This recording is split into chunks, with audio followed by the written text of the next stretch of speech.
Sardaukar warriors stand as the most legendary fighters of the known universe. Projecting an aura of invincibility and trailing rivers of blood wherever they go, their name is only ever whispered in fearful reverence by friend and foe alike. The supremacy of their forces is unquestioned, and any ignorant of this fact are made painfully aware of it in short order. Thus do they serve as the most prized weapon of the Emperor's arsenal. Their blades forged his throne, and over the millennia have ensured its dominion. Today, let us dive into the history of the Sardaukar.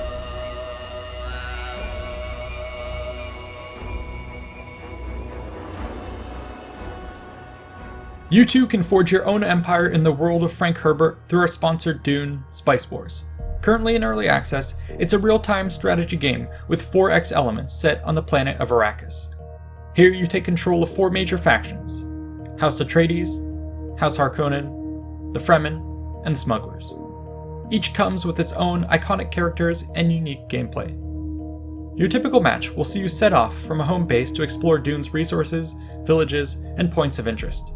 Expand your territory with troops while growing your economy through construction, resource exploitation, and spice mining. But beware the dangers of the desert: dehydration, Coriolis storms, or the Shai Hulud. The game is filled to the brim with different paths to claim victory, be it through war, politics, economics, or subterfuge. It's a blast to play, and with plenty more updates on the horizon, I can't recommend it enough. So click the link in the description below to get started.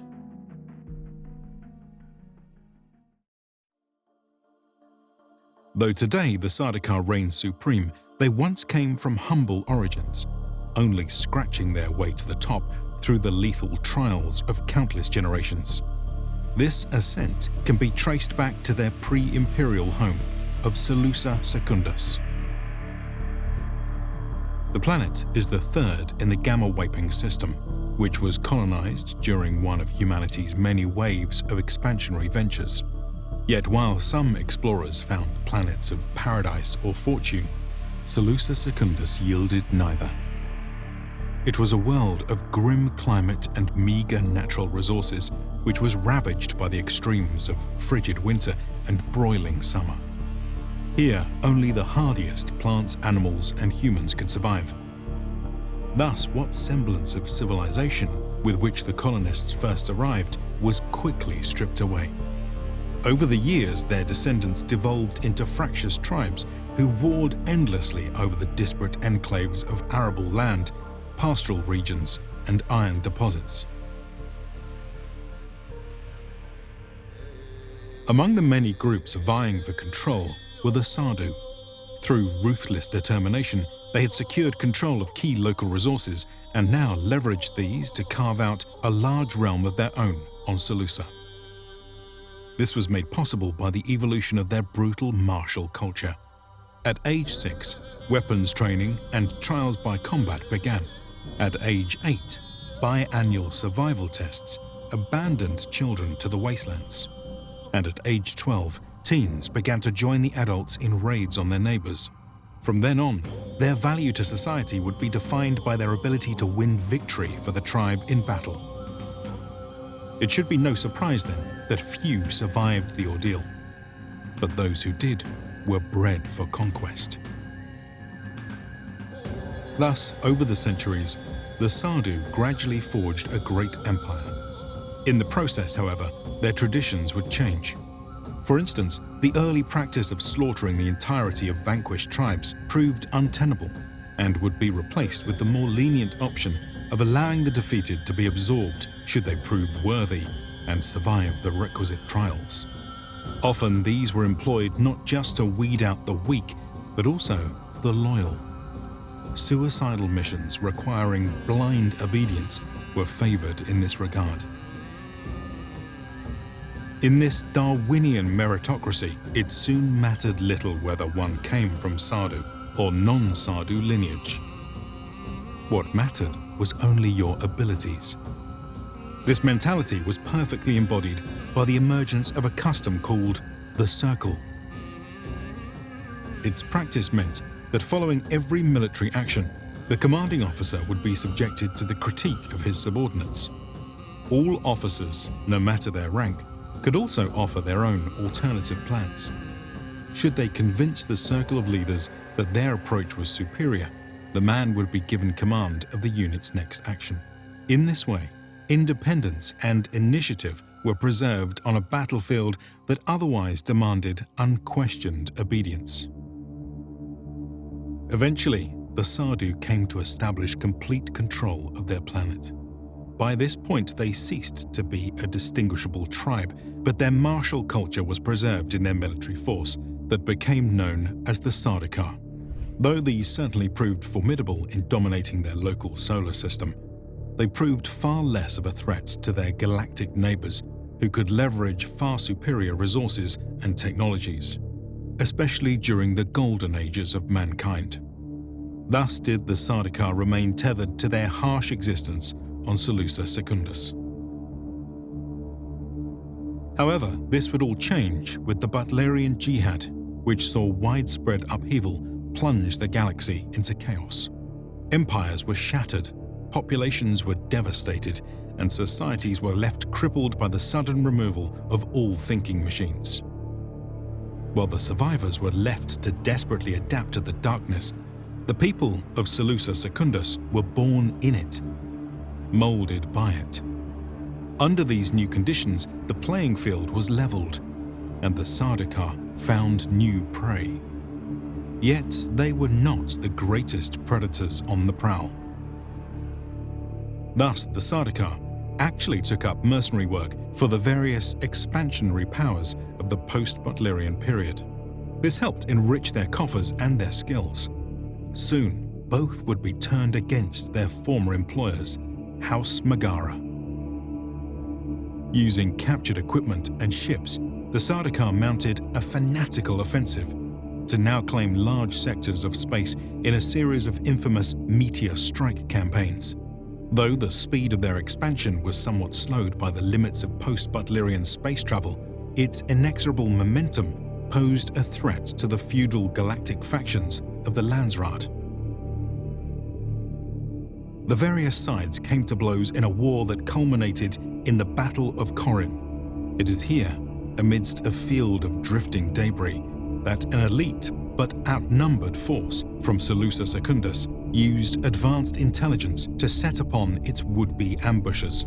The space battle was among the longest in history, lasting over 2 hours. The Sardaukar conducted brutal boarding actions, turning the tide of battle and ultimately gaining victory. Yet, neither side was knocked out of the war, which soon devolved into a strategic stalemate. Shuset Essavit was the current Berseg, or the leader of the Sardaukar. He saw the value of compromise and now negotiated a treaty that would see him crowned the first Padishah Emperor.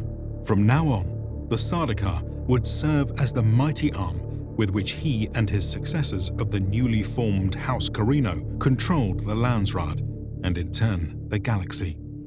This transition to the imperial period would mark the true beginning of their legend. We shall cover its details shortly.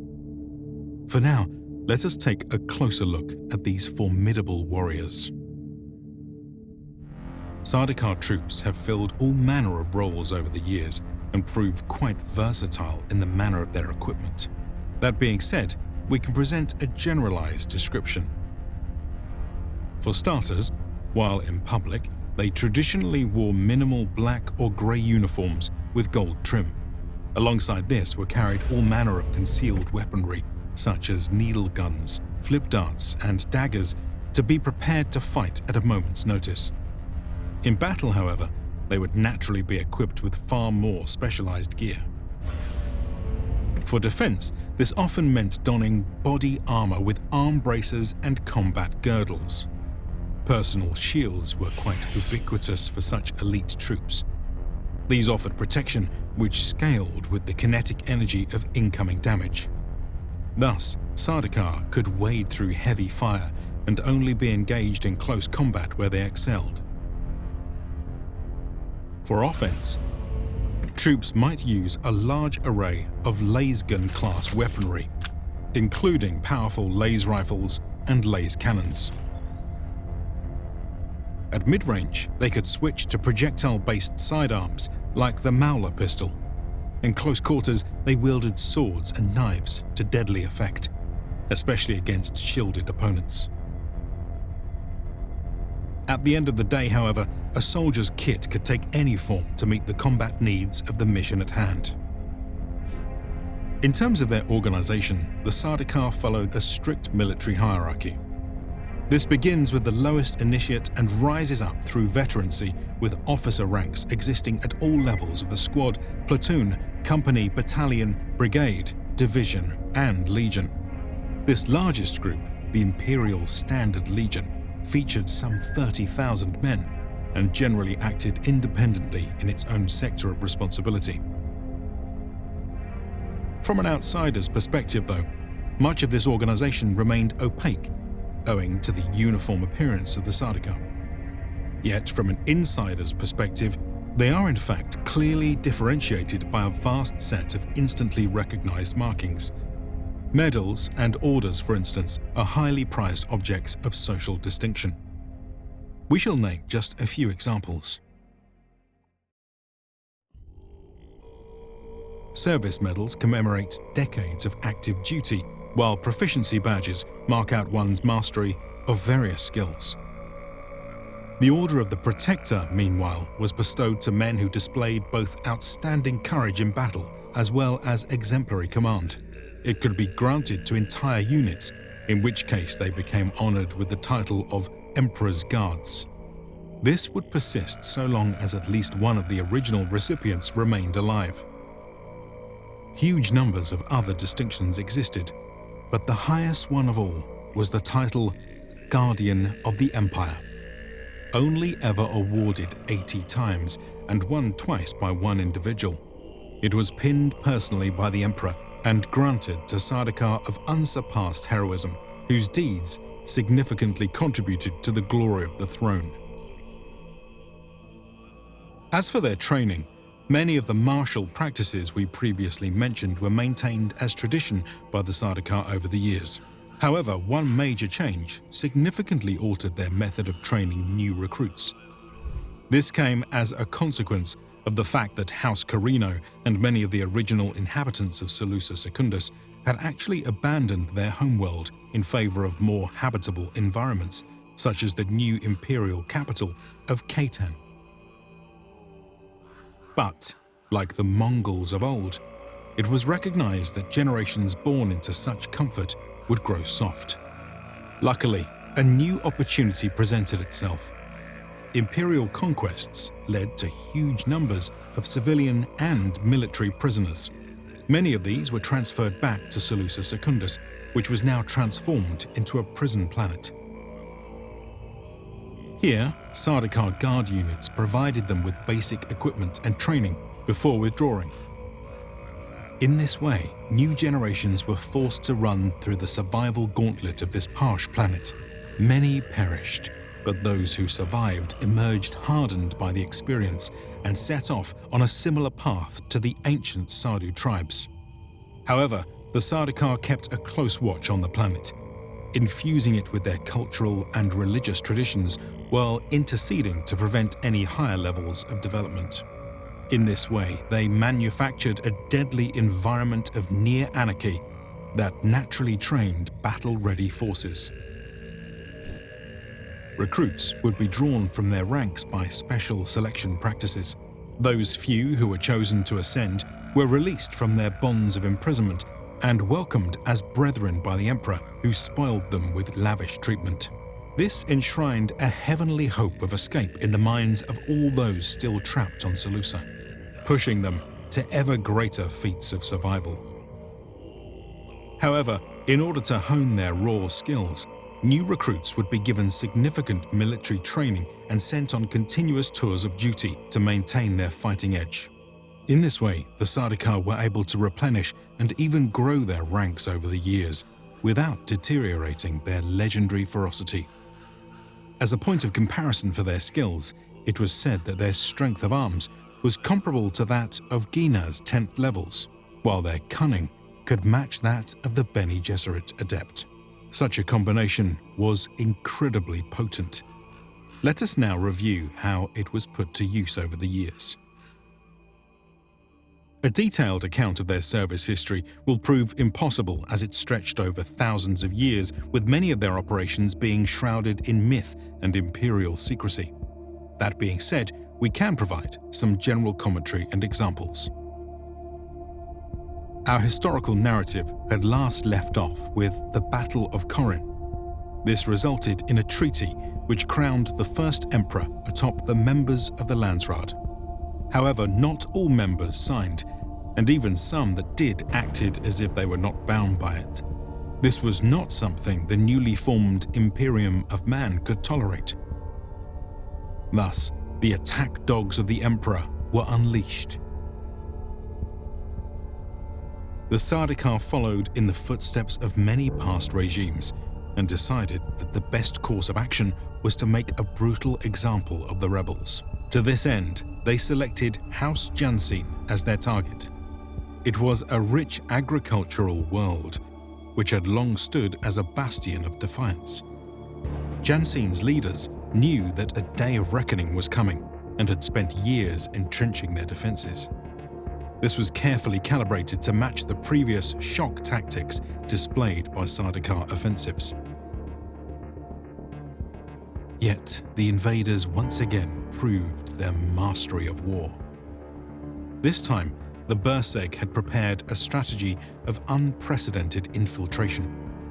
For months, teams and individual agents wormed their way into the planet's population, industrial and military centers. Then, at a predetermined date, they unleashed chaos. Over the course of just a few days, the guerrilla forces disrupted communications, paralyzed transportation, assassinated leaders, and stormed strategic locations. While House Jansen reeled from this blow to their backs, the might of the Sardaukar assault forces smashed through the front. This expertly delivered 1-2 punch left the road to the capital wide open. It too was stormed. None were left alive. This brutal example ensured that the rest of the Landsraad fell quickly in line.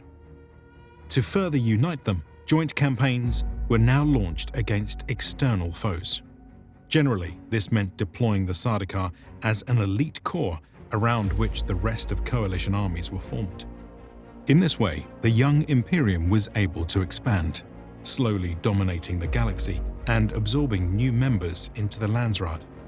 Over the centuries, the Sardaukar would find themselves fighting from the jungles of Ekaz to the marshes of Belartagius and the cave cities of Ix. The Emperor's wish was their command. However, the larger the realm became, the more difficult it was to manage. This became evident in 385 AG with the outbreak of the Leesha Rebellion. Here, several houses had actually taken a page out of the history books and were the ones to launch their own first strike against the Sardaukar. This had taken years of planning and even still only succeeded with near Pyrrhic losses. Nonetheless, the rebels gained control of most of their key objectives and managed the unprecedented feat of capturing several Sardaukar commanders alive. Yet when they attempted to leverage these men as hostages, the Emperor replied simply, "Let them drink blood." According to legend, at this, the captives either tore open their own throats or died attacking their captors with bare hands. This was but a taste of what was to come. In short order, the Imperium regrouped and delivered a ferocious counterattack. Sardaukar shock troops formed the tip of the spear against outposts and fortified positions with the allied Landsraad, following close behind to overwhelm compromised positions through sheer numbers. As they did so, Sardaukar survivors from the initial attack emerged from the shadows or their besieged positions with a vengeance. The tide quickly turned, with the rebels soon begging for mercy. However, these cries fell on deaf ears and were drowned in blood. Yet while the soldiers of the Landsraad soon found their rage abating, the Sardaukar proved insatiable in their desire for vengeance. They took no prisoners and left no cities standing. This merciless purge sickened the leaders of the Landsraad, who saw a part of themselves in the great houses they were fighting. Thus, they attempted to call off the dogs, but when this failed, the coalition members were left to call an end to the war and disband their forces. On their own, the Sardaukar were finally forced to withdraw. A clear message had been sent. For centuries, none dared rise up. What emerged was a new status quo between the various great houses and the throne. On the one hand, the Emperor could deploy the Sardaukar to bully individual members of the Landsraad back in line. However, overplaying his hand might cause them to band together against him. It was therefore in the interest of the crown to play them off one another. But at the same time, excessive infighting might also weaken the realm. Thus, a delicate political game was played. In it, the Sardaukar were used as a nominally neutral policing force to keep internal affairs in order, while also being deployed as vanguard troops to lead externally facing campaigns.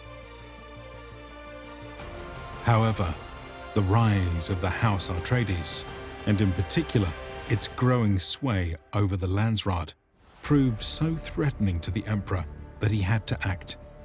Thus, long precedent was broken by secretly deploying the Sardaukar on the side of House Harkonnen. Here, they once again showed their brutal efficiency in both shock and infiltration tactics. It was a smooth, clinical beheading of a surprised victim that certainly added to their reputation, but did little to truly challenge their warrior spirit. Yet, their involvement on Arrakis would eventually put them on a collision course with a worthy foe. This came in the form of the Fremen, a people who had also been hardened into great warriors by an unforgiving environment. Soon, the two would be fighting for their lives and for the fate of the galaxy. But these desert warriors and the conflicts of their homeland shall have to wait for another video. For now, we hope you've enjoyed this deep dive into the history of the Sardaukar. Let us know what other corners of the Dune universe you'd like to see us explore. A huge thanks to the patrons for funding the channel and to the researchers, writers, and artists for making this episode possible. Be sure to like and subscribe for more content and check out these other related videos. See you in the next one.